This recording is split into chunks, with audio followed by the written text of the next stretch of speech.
I hope आपने recently India में जो एक सिविल एविएशन का पूरा क्राइसिस हुआ उसके बारे में सुना होगा, पढ़ा होगा। एक मेजर कंपनी की वजह से हमें सारा क्राइसिस देखने को मिला, जो कि है इंडिगो। असल में यहाँ पर हुआ क्या, कुछ इन्फॉर्मेशन से, कुछ मैप से समझने की कोशिश करते हैं। तो आपको पता होना चाहिए कि हमारी कंट्री में जितना भी सिविल एविएशन है, मतलब ये जो सारी कंट्रीज इस तरह के एयरक्राफ्ट से जुड़ी हुई है, और कंट्री के बाहर से भी एयरक्राफ्ट आते हैं, एयरक्राफ्ट जो चाहते हैं, तो हमारी कंट्री में जितना भी एविएशन है उसमें एक बहुत बड़ा शेयर है सिर्फ और सिर्फ इंडिगो कंपनी के पास सबसे ज़्यादा। एयर इंडिया और बाकी सब ब्रांड्स काफ़ी पीछे। ठीक है, कितना शेयर है? अब कहीं पर आपको नंबर मिलेगा 60%, कहीं 62%, कहीं उससे भी ज़्यादा। तो 60% से ज़्यादा शेयर तो सीधे सीधे सिविल एविएशन में इंडिगो का ही है। मतलब अगर इंडिया में रोज़ 100 फ्लाइट्स टेक ऑफ कर रही हैं, लैंड कर रही है, ऑपरेट कर रही है, तो 60 से ज़्यादा इंडिगो के पास।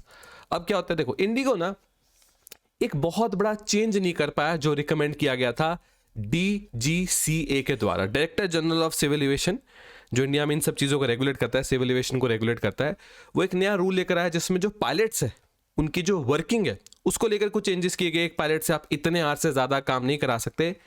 इंडिगो के पास एक बहुत ही सिंपल सोल्यूशन था इस प्रॉब्लम का। कुछ और पायलट्स आपको हायर करने थे और शायद ये प्रॉब्लम रोकी जा सकती थी। इंडिगो ने टाइम पे वो चेंजेस नहीं किया और उसके बाद हुआ क्या, मास कैंसलेशन ऑफ फ्लाइट। सोचो, रोज की हजार फ्लाइट भी कैंसिल हुई है। 1000 में अगर आप एवरेज 150 से 200 पैसेंजर्स भी लेकर चलो और उन्होंने आगे और ट्रैवल करना था, तो किस तरह से पूरी एक चेन ही टूट गई। दिल्ली, मुंबई, बेंगलुरु जैसे बड़े शहरों में एयरपोर्ट्स भर गए, लोग कहीं जा नहीं पा रहे। जो कॉम्पिटिटर एयरलाइंस है जैसे एयर इंडिया हुआ, कासा, उनके द्वारा फेयर प्राइस बहुत बढ़ा दिया गया। तो एक तरह से उनको भी यहाँ थोड़ी रिस्पॉन्सिबिलिटी दिखानी चाहिए थी जो नहीं दिखाई गई।